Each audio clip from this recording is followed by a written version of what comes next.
Hello, creatives, community, and kind folks. Welcome to RPG with DBJ. I am your host, DBJ, and today we are going to take a look at Free League's VAESEN. Maybe it could be pronounced VAESEN or VAESEN, but I'm going to use my stateside lazy tongue, call it VAESEN, which stands for, in short, spiritual, mythological, fey creatures unknowable in the deep wilderness. This game, a free league game based on a D6 dice pool system, is based around adventure, horror, and mystery, all of which lead to suspense. And yes, this is another look at a not Dungeons and Dragons setting, but of course, gather your snacks, put your feet up, listen in, tune in your phone or your television, or listen in if you're at work, and let's do a page through review of VAESEN.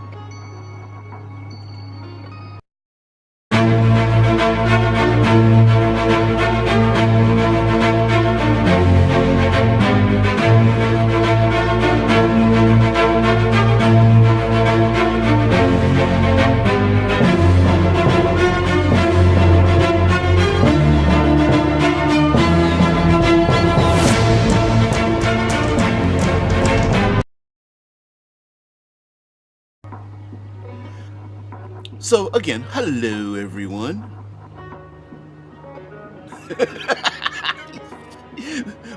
Oops.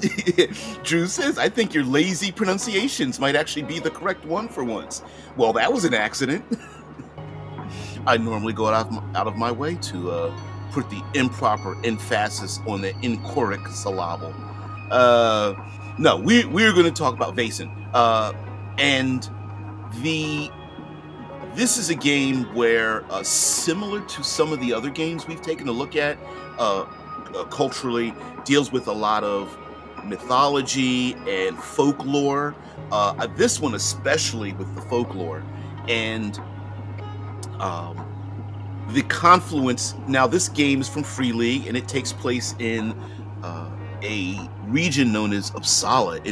It's a Scandinavian city.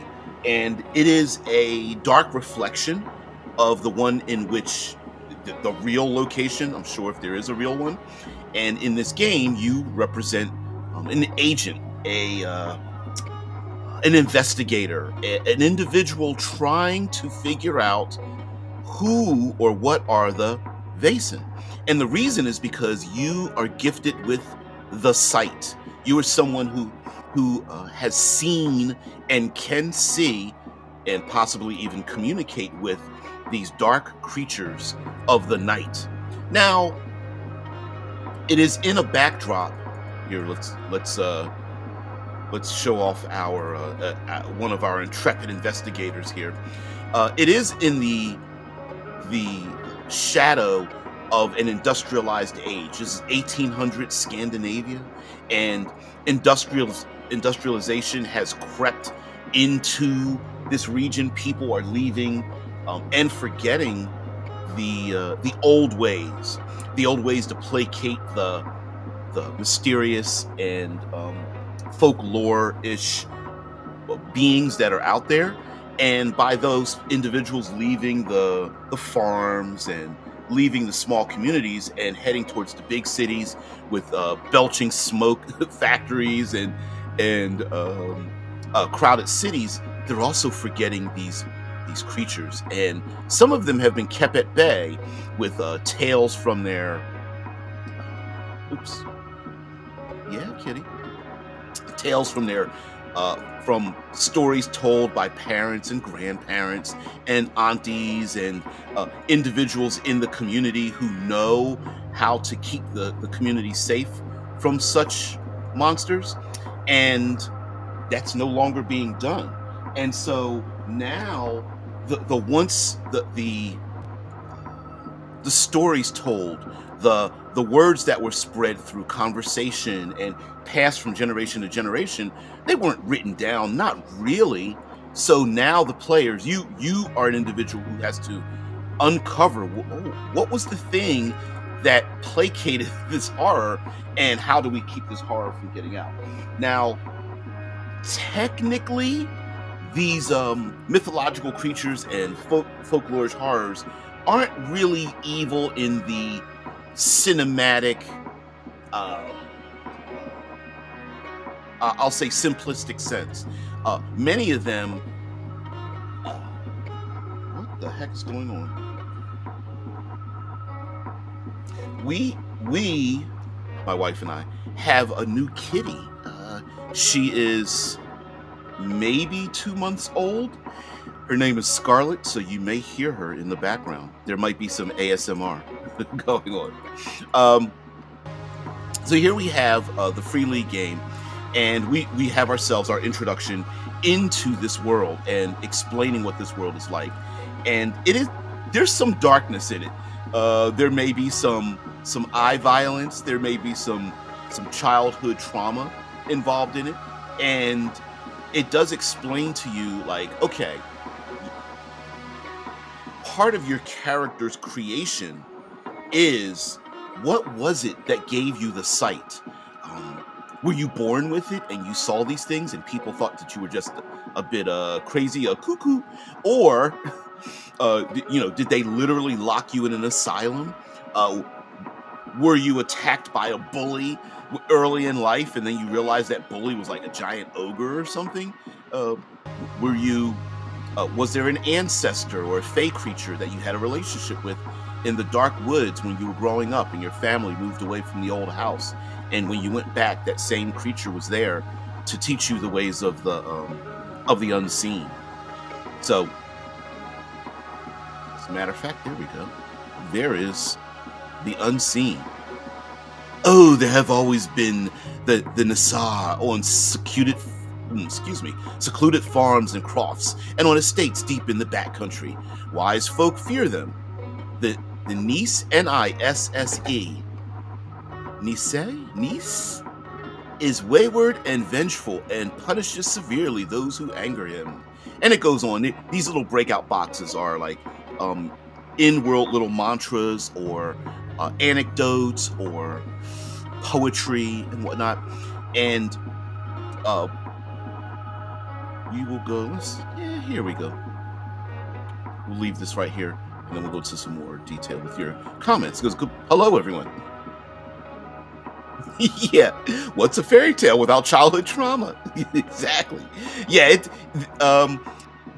this game, VAESEN, is a bit darker than you are not playing a child, say something from Kids on Bikes or Tales from the Loop or Things from the Flood. So you're not playing a child that's like hanging out with other childlike fey creatures. These are, some of their actions and behaviors can be pretty violent. Even unknowingly to the creatures themselves.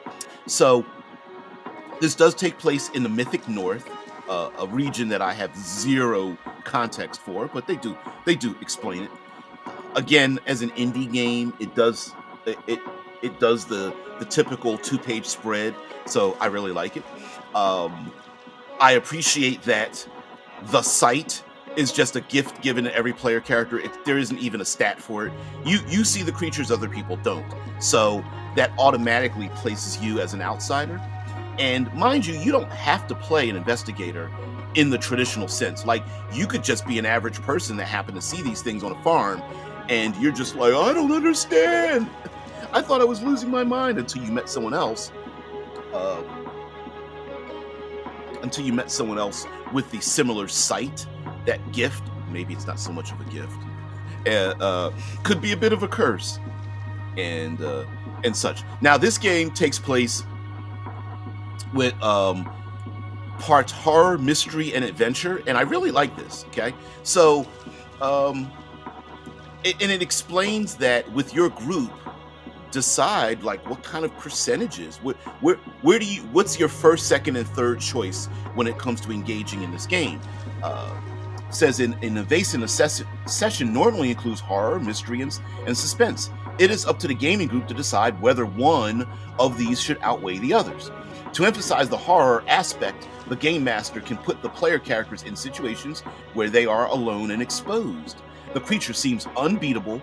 Screams and strange scents occupy the character's nightmares. The countryside is dark and strange, and most questions are left unanswered. If you would rather focus on solving mysteries and challenges, the player should be given tricky clues and time to reflect on them. A murder would then involve multiple suspects and subtle details that might reveal the truth. And then, to create a sense of adventure and suspense, there should be chase scenes, creatures to attack with saber and rifle, and aggressive NPCs looking for a fight.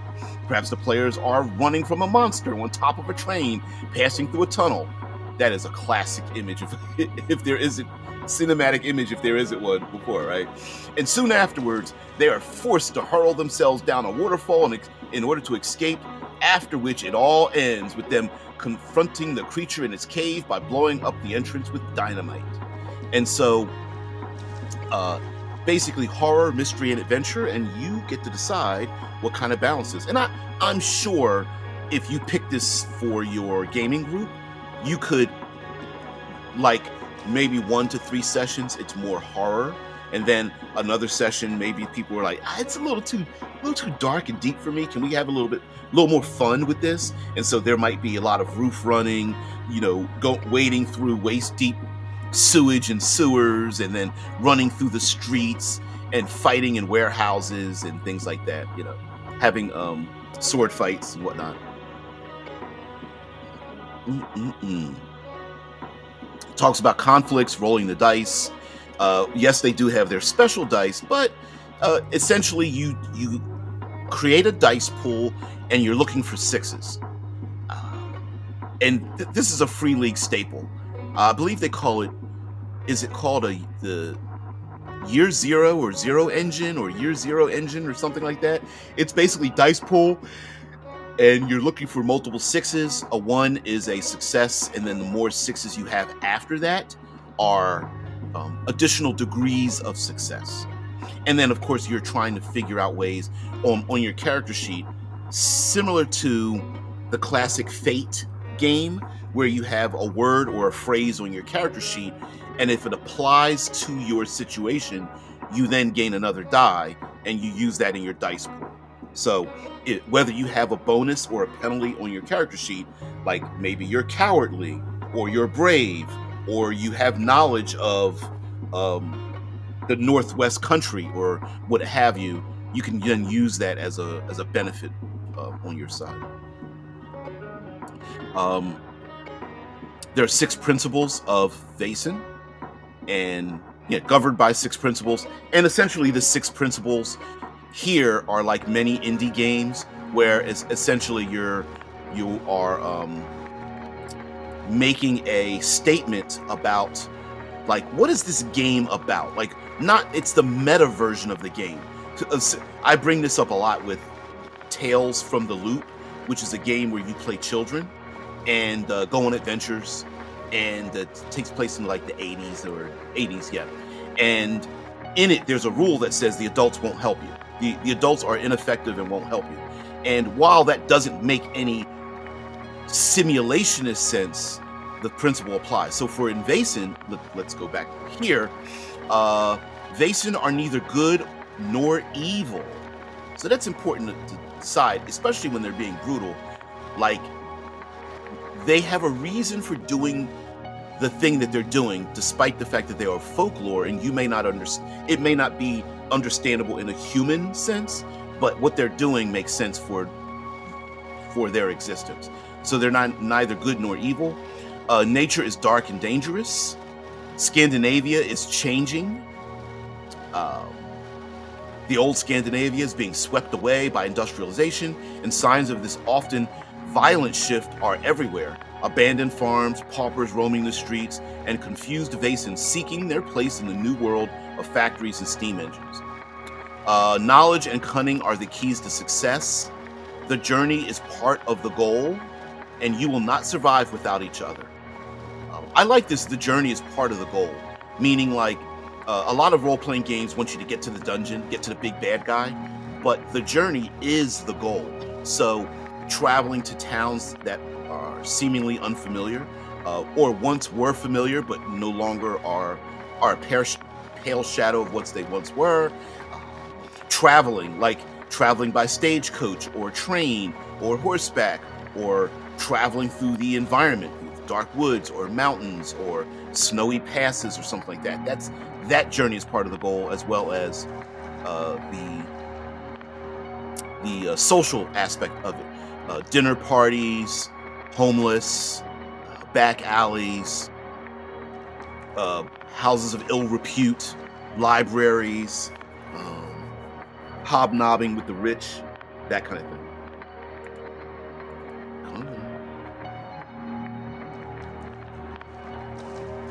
Um, this is also a bit funny here as well, and this image to me gives me a great idea for an adventure style. Um, in game, as players, you are gifted with a house, and that house once belonged to a woman who has gifted it to you guys, deeded it to you guys, and the house, the mansion, if you will, was gifted to you by a woman who is now in an asylum, presumably because she has the site as well. And along with this asylum, you get to build upon this house. And all the players as characters belong to this house that once was part of an investigative society that became defunct. And so as players, you are rebuilding the so-called the society. You're rebuilding the library, the investigation, and whatnot. And this image over here on the left kind of reminds me, like, this seems like this would be kind of a cool player characters, right? We got a big strong guy over here, maybe not the smartest. We have a young lady here, um, you know, maybe a daughter or a wife or auntie or something. Maybe she belongs in an upper echelon, or she kicks in the door of the patriarchal male society and movers and shakers. We have the old man here, and yes, when you make up your character, you can pick an age. Now, the little child and the dog could be a pet, something like that. Pet, capital P, meaning like you can pick the character, part of your character, and have a pet. I don't know about the small child, but you do pick an age for your character. And here we have creating your character. You pick an archetype, an age, a name, distribute attribute points according to your age, distribute points to skills and resources according to your age, choose a talent, motivation, a trauma, a dark secret, choose your relationship with each of your other PCs, roll for your mementos, and choose equipment. And all of that is actually, despite there being 12 parts to it, it's actually pretty easy. You can, if you know what you're doing, like if you know what kind of character concept you want, and you don't have to follow this literally from 1 through 12, you can make a character in about 10 minutes. Here we have, and this is kind of a reflection of like Tales from the Loop. Your age group, down here at the bottom left, there's an age group. So the younger you are, between 17 and 25, you have more attribute points, but you have less skill points. And the older you are, if you're middle-aged and then old, middle-aged is 26 to 50, and old is 51 or over. Damn it, they put me in the old category. But anyway, you have as old, you have 13 points instead of 15 points for your attributes, and then you have 14 skill points instead of 10. And it's kind of cool. And it does talk about gender roles and whatnot. And yeah, it's that way, but kick that shit to the curb for your group if you wish.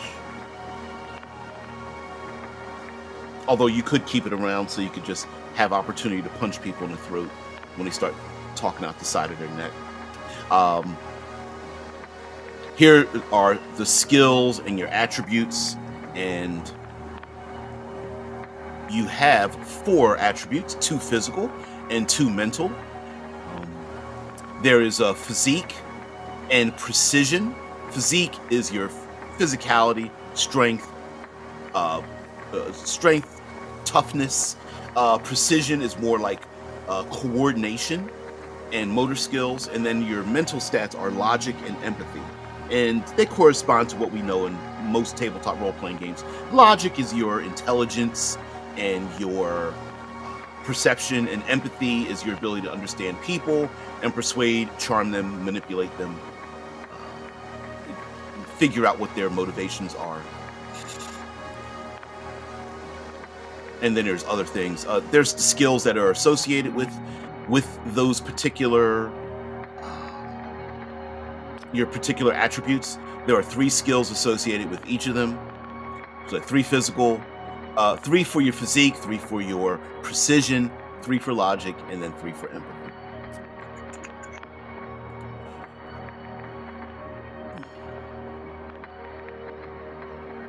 To the left, we have resources, basically your wealth status.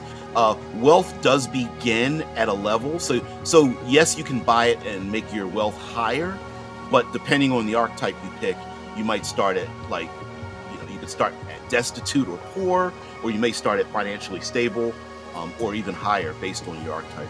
And then there are mementos. It's a D6 table with each D6, one representing the 10s and one representing the 1s.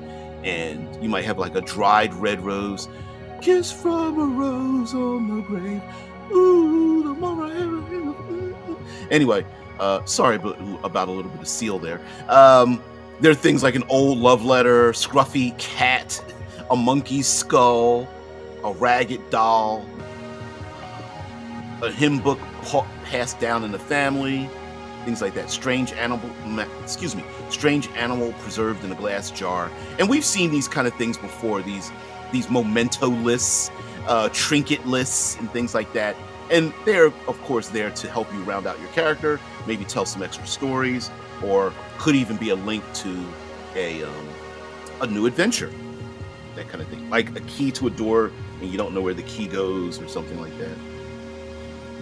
Here we talk about damage levels. So when you suffer damage, there's physical conditions, and you'll suffer mental conditions. And physical conditions, you might become exhausted, battered, or wounded. And mental conditions, you might be angry, frightened, and helpless. And then after that point, you may become permanently or extended or permanently harmed by the event that happened. You know, getting your eye poked out, or a limb removed, or a derangement, or something like that.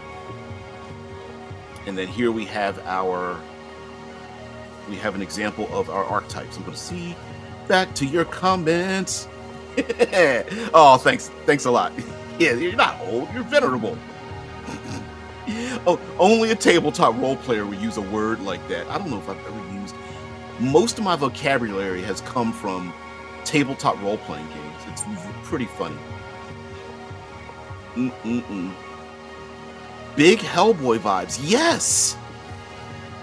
Yeah, very much so. While it doesn't say it out loud, and I know steampunk isn't in vogue now, but a little steampunky, just a little bit. Yeah. Year Zero engine. That's it, yeah. Yay, Rancher, yeah. Yes, it is Year Zero engine. I was like, which one is it? Is it Zero engine? Is it Year Zero? Year Zero engine.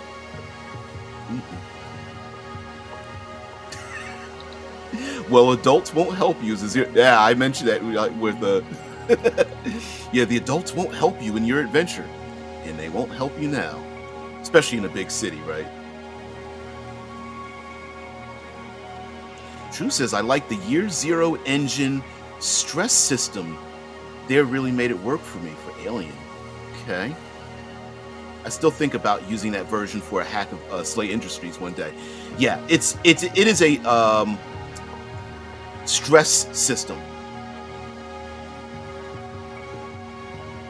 VAESEN themselves are essentially Fae pre-Shakespeare. Ah.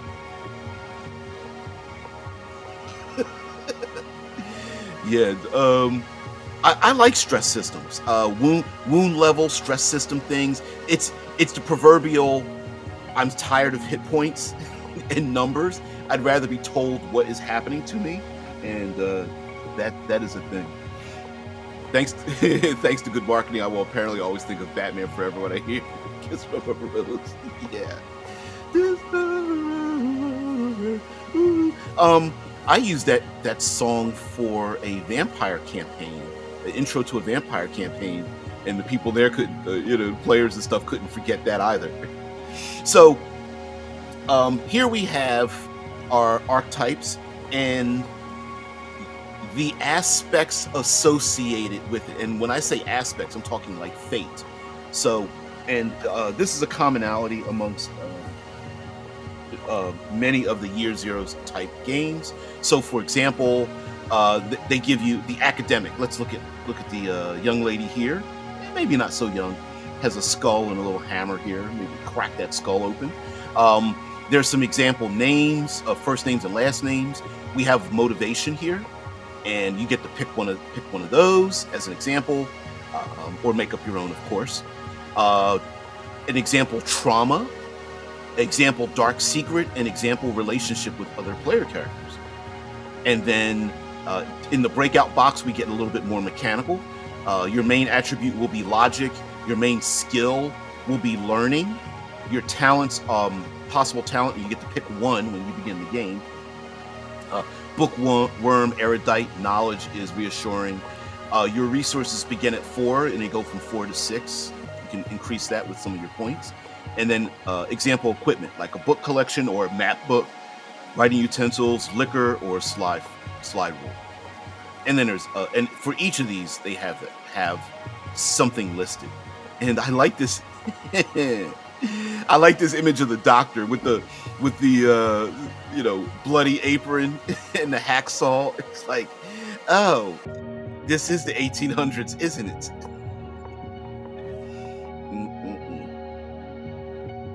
Again, we have the some others, the hunter, the occultist. Yes, it does give very much. What's the organization for the Hellboy? BPRD or BRPD or something like that. Not PD. BMRP. I can't remember the name of it. It's been a while since I've even read a Hellboy comic book. Officer, priest. These are examples, and of course these examples are intended for you to have a starting off point. And of course, using what is examples here, picking different motivations, mixing and matching your name, motivation, trauma, dark secret, and relationship with the other players gives you a pretty stout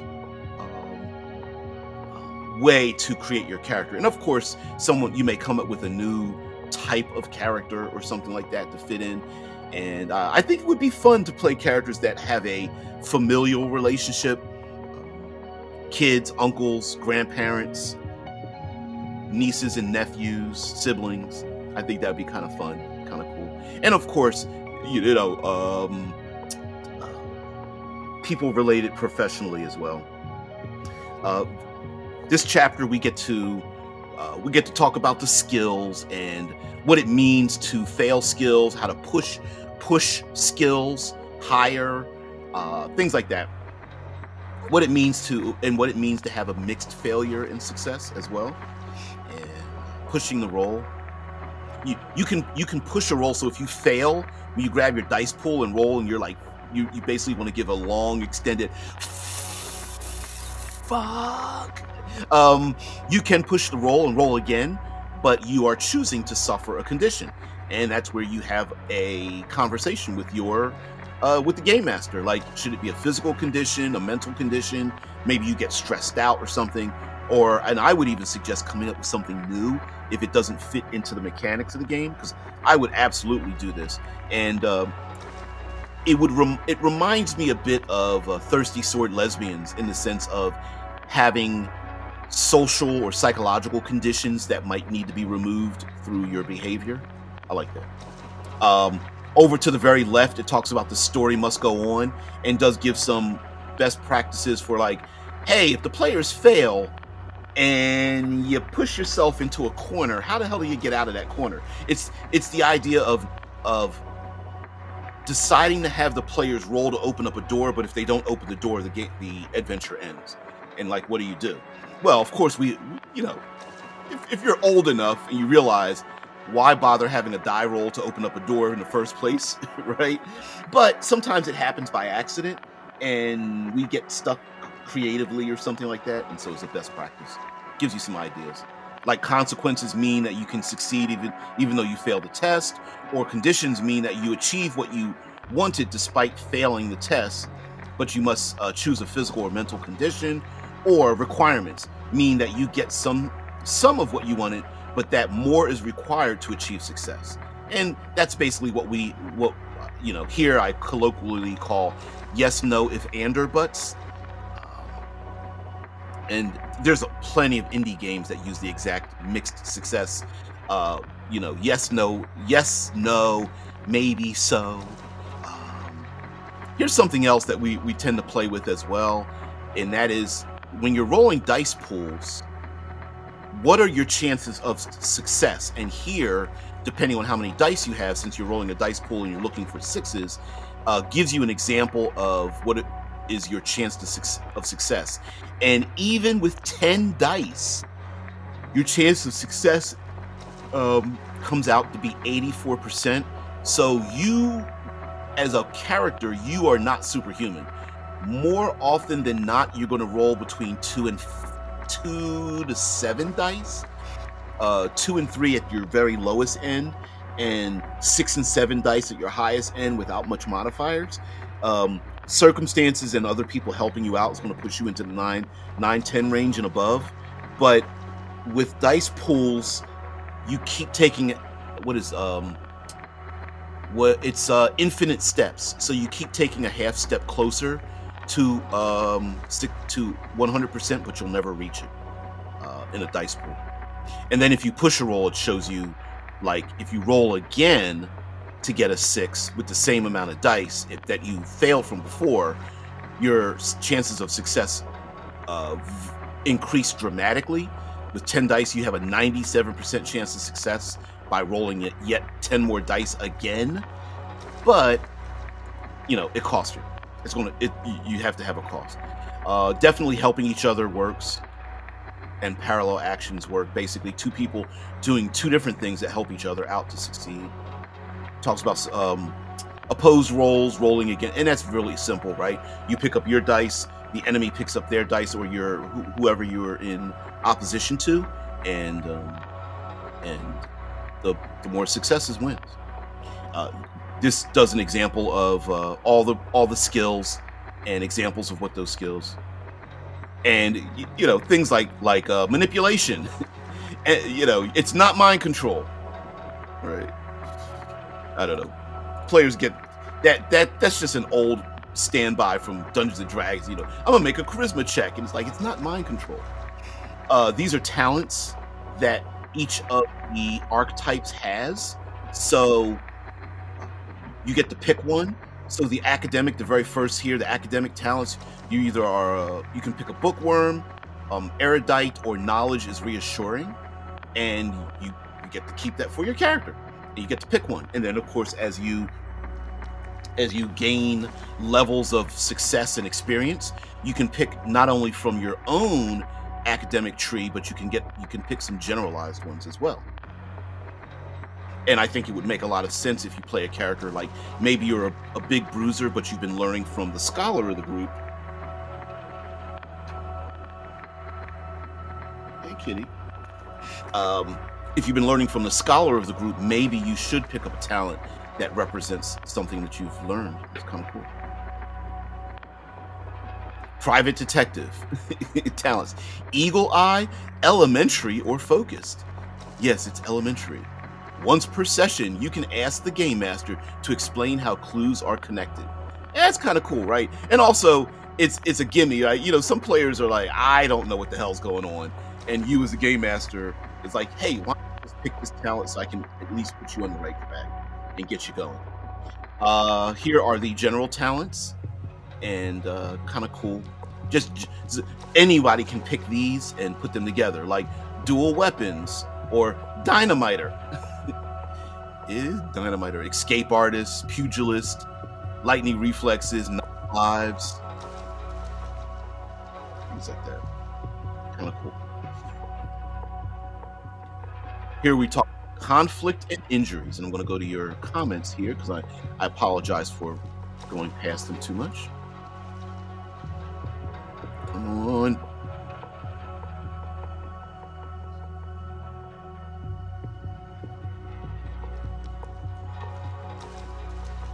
Thank you very much there.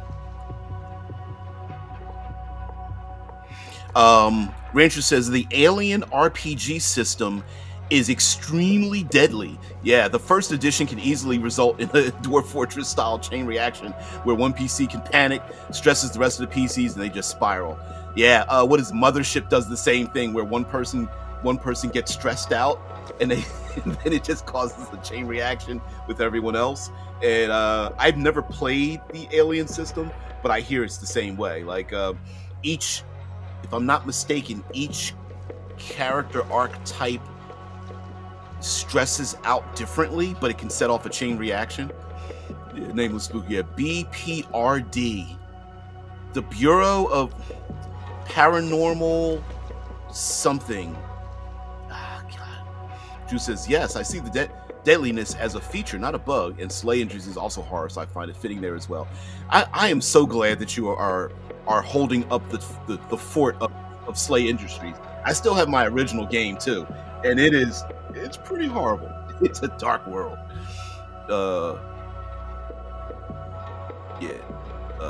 Titterpig says, yeah, everyone's panicking. Second edition has supposedly fixed this.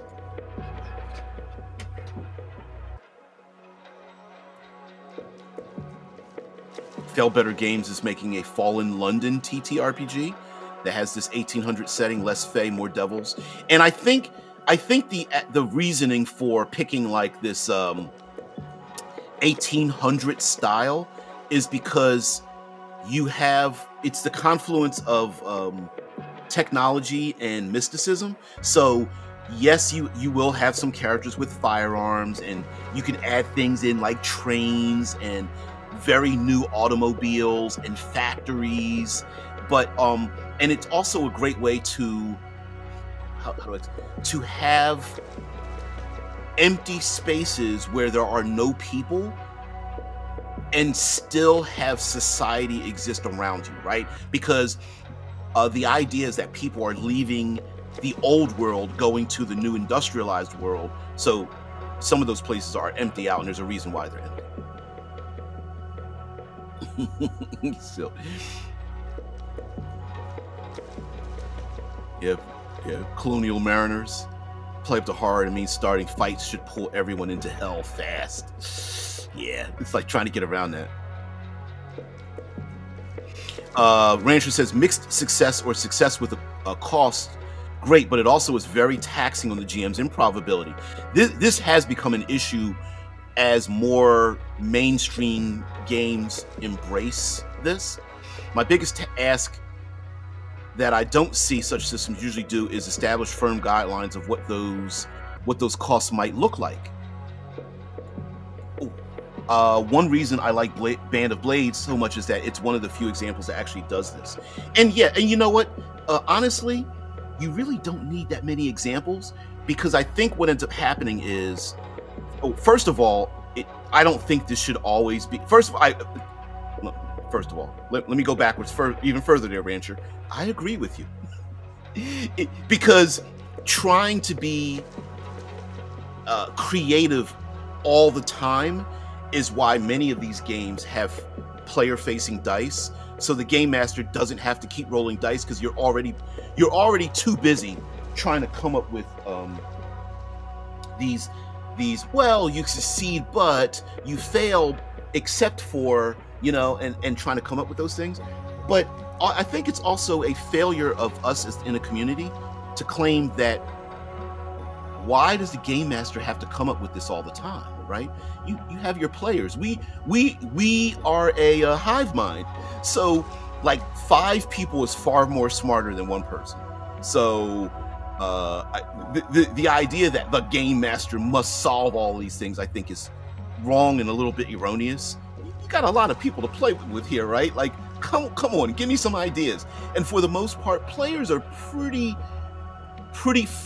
forward with like, look, I know this thing is going to cost me. Here's a great because most players actually hurt themselves more than game masters even would. So while I do agree with you that every time you roll, you always have to come up with a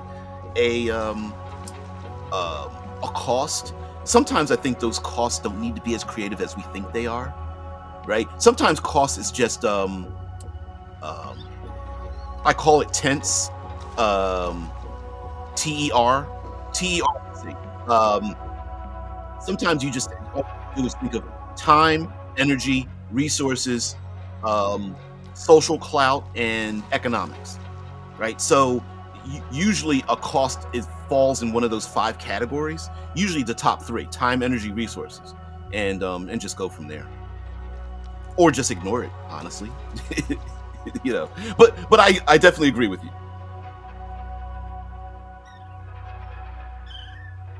Drew says, I've personally found a narrative dice from Genesis rather disappointing. Yeah.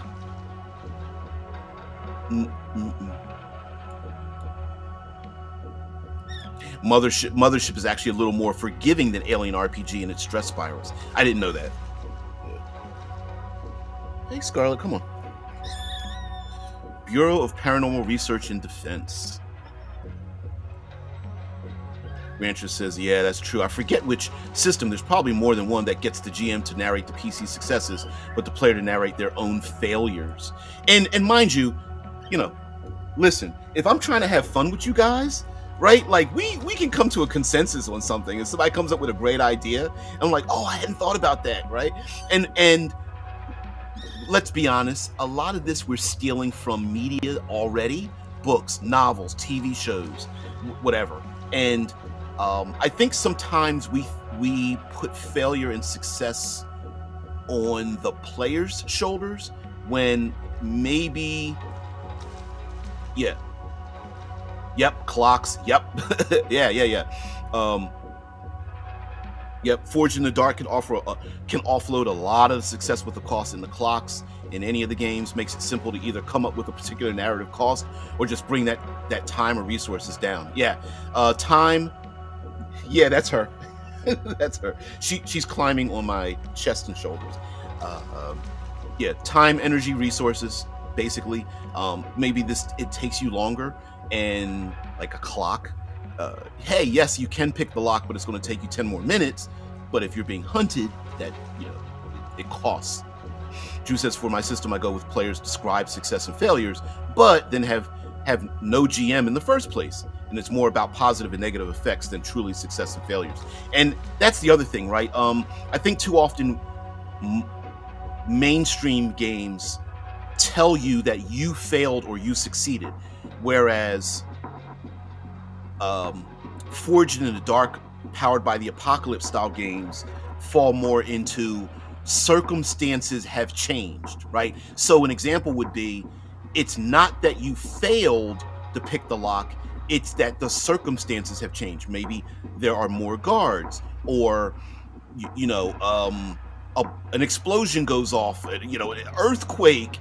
It could be any third party introduction into the problem of, hey, a loved one shows up, your phone rings when it shouldn't, like little things like that, where it's not that you failed, it's like, circumstances changed, and let's figure out how to fix this thing because I got a flat tire, or a rock slide began, or now it's starting to rain and thunder and lightning, those dark clouds on the horizon, now it's downpouring and now I can't find the tracks in the mud, right? It's not that you failed to find the tracks. It's like, oh no, you found the tracks. The rain is just making those tracks go away. And so I think coming up with a third party in-world feature, and basically you can info dump with this, right? More enemies show up, the stakes escalate. You opened up the safe to get the documents out, but now the documents are written in a code that you don't understand. So you got the documents, but you can't read them. That kind of stuff. Here we talk about actions and combat, close combat, dodging, parrying, and things of that nature. it's not, it doesn't quite fall into a heavy combat game. And basically most of the monsters here you don't want to fight one-on-one, considering just how much of a dice pool they have. Yeah, you don't want to do that. You want to work together and come up with other reasons to solve all your problems. Anyway, this is the combat section. Injuries, what happens when you become broken, rolling on the physical critical injuries tables. Those are always fun. Back injury, missing a finger, someone poked out my eye, a bleeding wound, crushed genitals. Yeah. Oof. Mental critical injuries table as well. Traumatized, furious, panic attacked, catatonia, possessed, supernatural experiences, split consciousness, yeah, disgusted, shaken. Was it frozen facial muscles, whitened hair, feelings of worthlessness. We already get that too much in our real life. Special effects from creatures, things like being terrified, fear. If you're familiar with Call of Cthulhu, this is no big deal. Some players may not like having their behaviors taken away from them, but if you're going to play a horror game, you're going to have to embrace the fact that fear and trauma is part of the game. Explosives, and then your typical things: fire, poison, falling damage, hungry, tired, thirsty, healing injuries. And yes, in this game you can heal injuries by exploring your vices and engaging in some of your background connections can heal you, which I like. I like that kind of thing. It was explained in an interview with John Harper that the reason you regain stress by engaging in your vices was to get players to not turtle up. So a lot of role-playing games, turtling up means that the players find a place, a hole, and hide in it, and they don't engage with the world. And in Blades in the Dark, he wanted characters to leave the safety of their home and venture out into the world. And so by healing your stress, basically getting back your levels, your hit points and whatnot, by engaging in your vices, gets you to keep running around in the world. And I like that. I like that a lot. I like the idea of that, because it's like, why are badass adventurers trying to contact their younger sister through letters and being distraught over it? Well, the reason is I want to regain my numbers back. And so therefore your sister ends up becoming a gameable influence on the character's life, and tells more about, it's an incentive to role play, and I like it. Here's equipment. The society and the headquarters, an old mansion. You always get that idea with it, where the new people come in and there's like there are sheets put over all the furniture, and there's dust everywhere and stuff like that. But this gives a little background into the society and the players and how they end up taking on members of this society, and maybe some of the dark elements. And of course, the young lady, not too young, Linnea Elfinclint, who is a former member of the society that gifts the house to the players. And listen, as minor as it is, players love building things. If they've got a starship or a sailing vessel or a house and adventuring to add stuff to it, players love building those things. And so this is the same thing here. They love grinding and farming things to build stuff for it, and this is part of it. Who is Linnea, or Linnea? Structure of the society, the society's creed, titles within the society, and of course the players will probably throw all that shit out. Campaign rules, your headquarters, threats to the society and your house, a list of threats that you can just pull on, and then of course there's upgrades to the house and equipment and things. Facilities like an armory or butterfly house, a carp pond, infirmary, stuff like that. An observatory. I would love an observatory. Botanical garden, workshop, Seance parlor, that's really cool.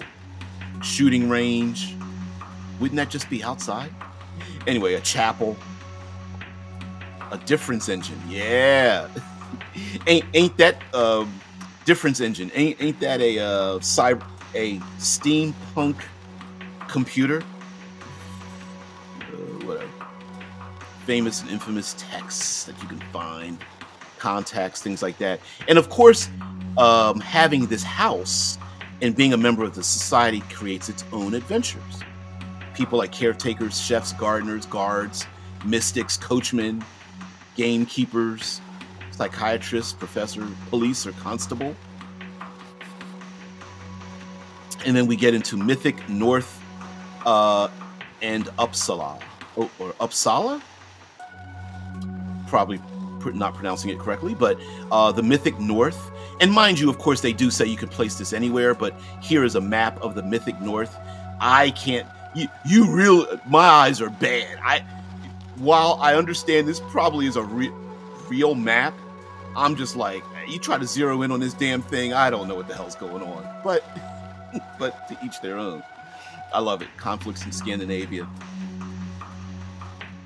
Life in the city. And talks about the different regions. And I'm going to go to you guys. I love it. I'm very proficient in healing my stress through my vices. Yeah.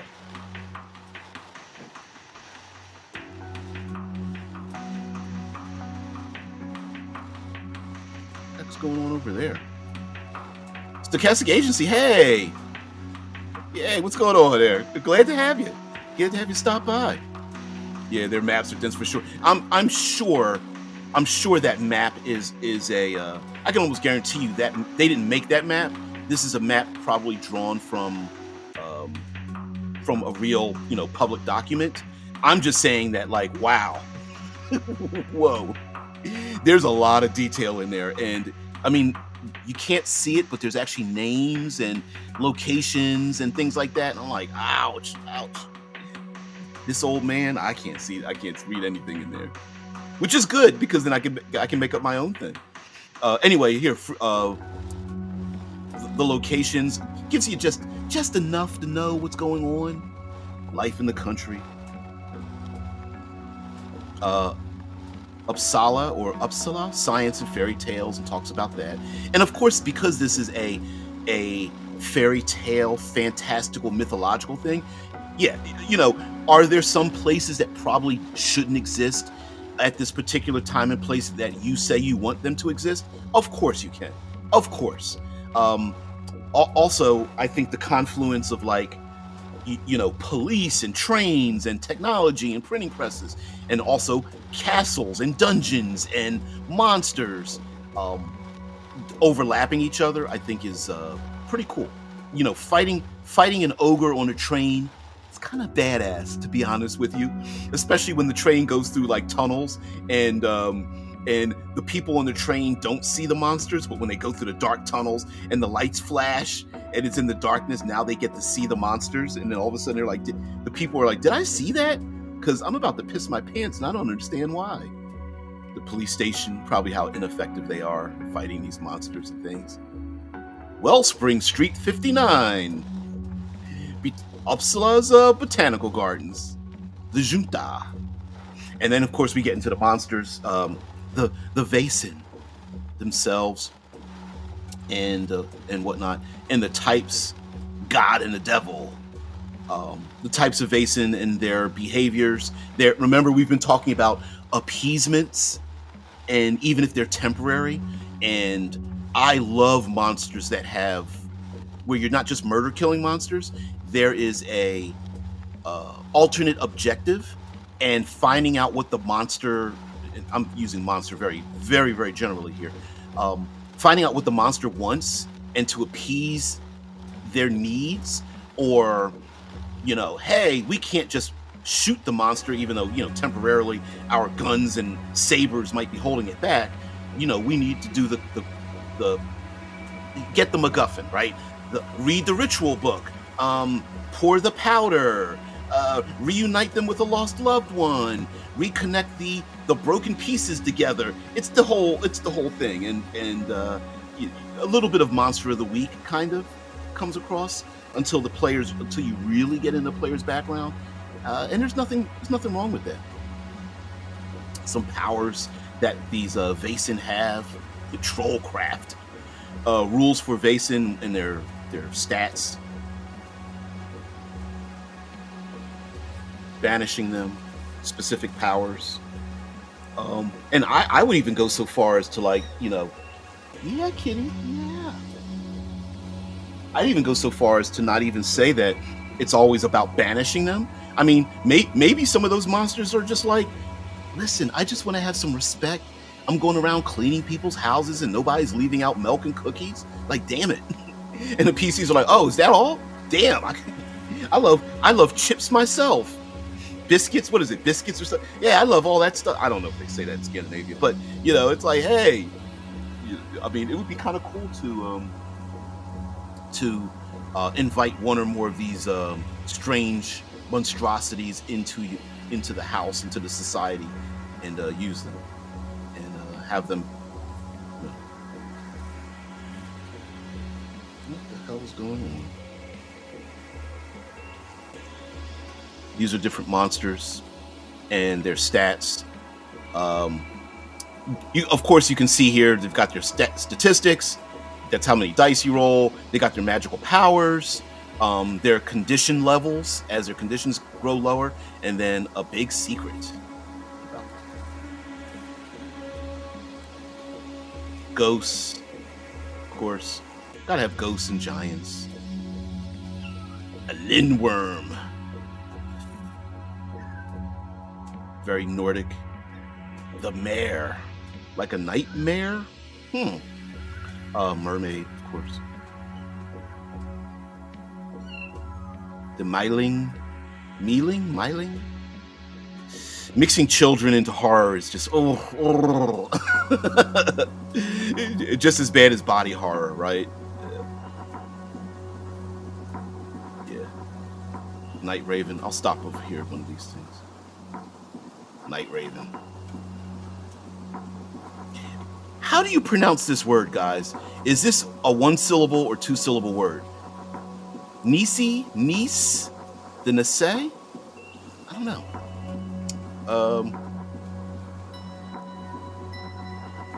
Currently waiting on the Lost Mountain Saga book. Oh, okay.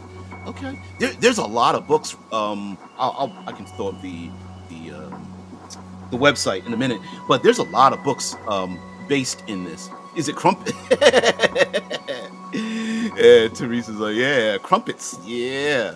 I'm like, hell yeah. What is this? Is that all you wanted? Shit, we can bake a ton of those. I'm down with this. Hey there. Victorian era urban fantasy is arguably a much better setting than modern day. I agree with you too. And also it gives you an excuse to include or delete things within the setting that normally in a modern setting you can't delete. So an example would be firearms, right? Not everybody's got a firearm. Or like you guys talk about guns and things of that nature. Yes, there are some firearms. They're not very effective, and these are very early firearms, so you're not going to get like automatic weapons and things like that. Not at all.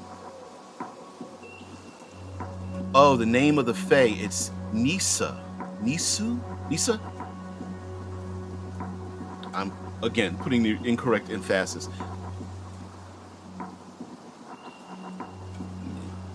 It is tight on more folklore and how the relationships with mortals functions. I agree. And that also has a lot to do with it as well. I mean, you could solve situations by not Mises pieces. No, the reestablishment of the mortals with their relationships with the folklore can also solve a situation. Like, for example, talking about children, maybe a family has put one of their loved ones into an asylum, not understanding that they shouldn't be an asylum because they really can see these folklorish monstrosities, and that if the family stopped taking, the opiates to get those visions out of their head and move back home to the North Country, maybe that might solve it. Yeah, there are no classes in the classic sense. There are archetypes. So you pick one, you pick an archetype, which gives you basically more specialties and a generalization of how to run the character. Let's see if we can go back to some.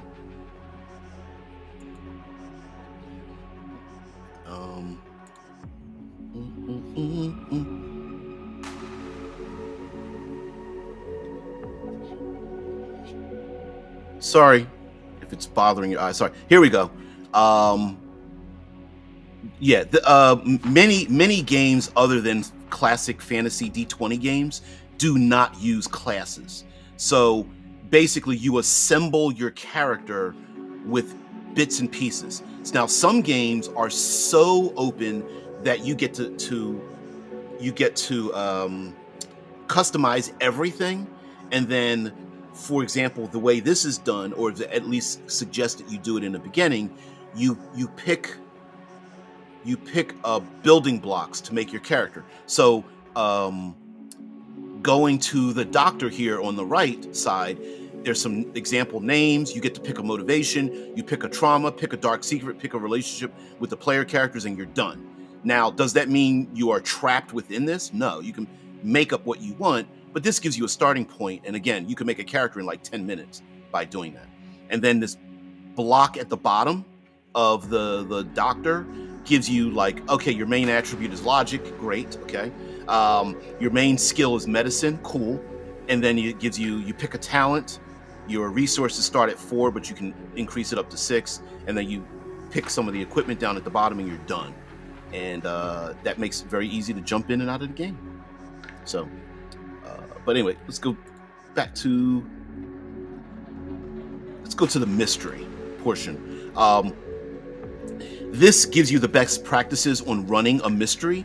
And remember, the game, they said you can pick and choose how much mystery, adventure, and horror you want in your game setting. So if you want to do it a little bit more classic fantasy dungeon crawling and make it more adventurous, Indiana Jones-ish, it kind of comes to mind, that kind of thing. Yeah, you can very much make it like, oh, okay, we're roof running, we're going through sewers, we're running down streets, we are on river boats about to go over waterfalls, that kind of thing. Yeah, exploring the wilderness. You can absolutely do that. If you want to make it more mystery, collecting clues, the classic murder mystery or missing person mystery or something, deciphering clues, you can absolutely do that. And then, of course, turning up and down the dial on the horror aspect. And definitely horror, when it comes to horror elements, some of the best practices are having very little space, very little contact with the outside, a sense of hopelessness, and then mixing innocence with deviance. So a lot of times when you mix innocence with deviance, it can really spike up the horrific levels of things. This gives you examples of how and ways to make mysteries. Sometimes you have to pick up the clue stick and smack the PCs in the head because they're not getting it. Invitations, different types of games that you may run. Transportation, flavors, journeys, arrivals, things like that. Advice for the game master, of course. And then here are 4 examples of would you say an outline? Remember the old 5-room dungeon? Or point crawl? This is kind of that kind of thing. Like, you could do railroad, like place in the confrontation. You could have 1 to 3 places that the players are going back and forth with until they realize that they can go to the confrontation. And then there is the there is the place, and then it comes to a central. You come to a central decision point, going to the confrontation, and then there is place 1 and place 2 going back and forth. Then at some point you end up finding out that you go to place 3, and then you go to the confrontation. And those are just examples, because off the top of my head I can think of some that would also apply. And these are examples of places. What is a place? And then of course mystery tables, lots of great tables to get some sparks. Like, what's the reason for this happening? What's their state of mind? What's happening with the people in the region? And you get lots of tables here, very very very OSR in a way. And basically roll tables are basically bullet points of information done in a very short, succinct 1 or 2 words, maybe a phrase, and you're done. And we went over that yesterday when we talked about the foreskin folded in a piece of paper under the bed. You're going to have to go to the one about beyond the pale to understand the foreskin under the bed being saved, to understand that reference. But I thought I would throw that out to disturb everyone. Fairy tales, dark secrets, twists, maps. So anyway, thank you very much for letting me show. Oh, look at that piece of art. Ooh, hold on. The map. Yep. Dance of Dreams, the adventure that's included in here. Stochastic says the mystery section is fantastic advice. That's awesome. Yeah. Yep. Says never have something hidden by a roll. Exactly. Player says their character is looking for X, and if it's present, they find it. Yeah, definitely. Don't hide things behind rolls. Yeah, looking for struggle wounds on the victim. There are none. This is good information. Yep. What the heck? Foreskin folded under the bed. Yeah, no context. I am not giving you context for it. Let's just say that, yeah, like, and that's a very OSR kind of thing, which I'm strange that you even have to classify it that way. Players that engage in your world should be rewarded for engaging in the world that you created. So if you say there's a tapestry on the wall and a player says, I'm going to look under the tapestry, they should be given the information that's underneath that tapestry, right? You know, you don't have to roll a perception check, but the opposite of that is, I walk in the room, I make a perception check. What do I see? It's like, I'm not telling you jack shit. You didn't do anything. Now, if you say I walk into the room, what do I see? Then I'm going to go, oh, okay, there's a tapestry, there's a bed, there's a chest at the end of the bed, there's a carpet, and there's a door on for the far end of the room. There's an unlit lamp on the desk or something, and you're like, oh, okay. Yeah.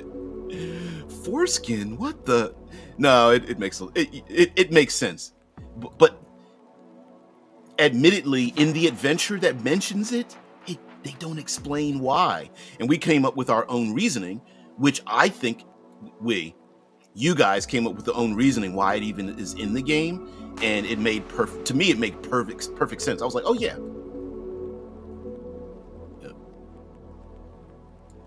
Yep. Looking for Yep.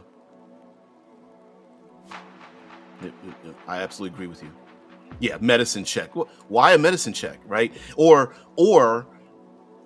assumed professionalism. Sometimes I don't bother asking for a roll from the character that would most know that information, even if they don't have the skill written on their character sheet. So, like a fighter in fantasy gaming probably has a lot of knowledge about battles.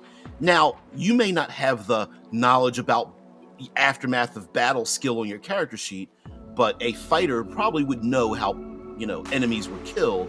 Therefore, hey, fighter, if you check the bodies out, I'll give you that information. And, yeah. Same thing, yeah. Yep.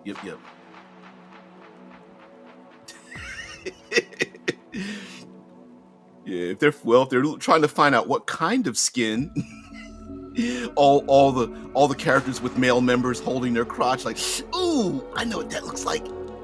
Actually, I don't even know what it looks. Well, I can imagine. Unless someone starts playing with it like a rubber band and they're like, oh, ooh, oh, ooh. Anyway, guys, thank you very much for being part of the show. I really appreciate it. Thank you for letting me show off a not Dungeons and Dragons style game. Mind you, this is the adventure. I don't want to give too much information here, but I even love this sketch artwork. It really draws you into it. It seems like a lot of people aren't very happy in this world. That's weird. They're all grumpy. I would be too. But anyway, guys, thank you very much for letting me show off VAESEN, a horror adventure mystery tabletop role-playing game. Let's see the character sheet here. Using a D6 dice pool system.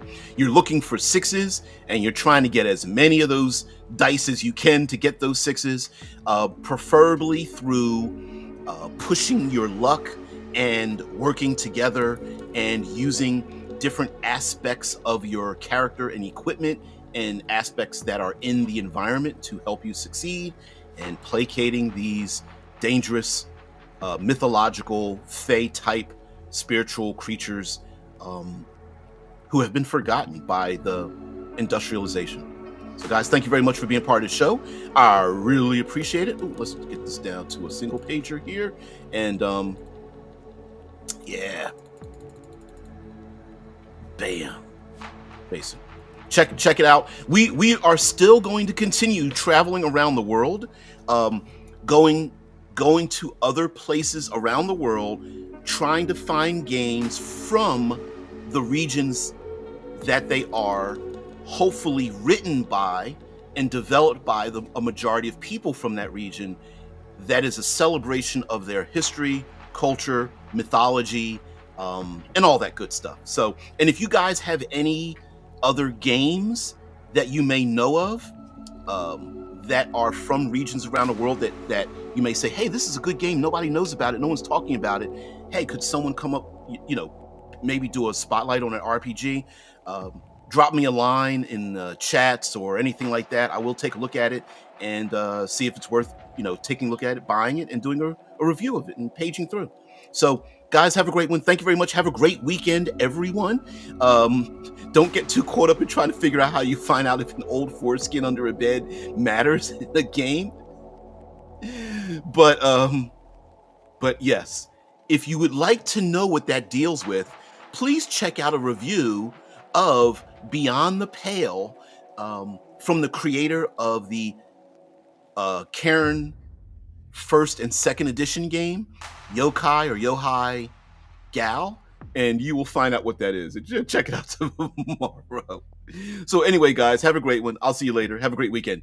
Peace and tranquility. Oh, there's one comment that came through.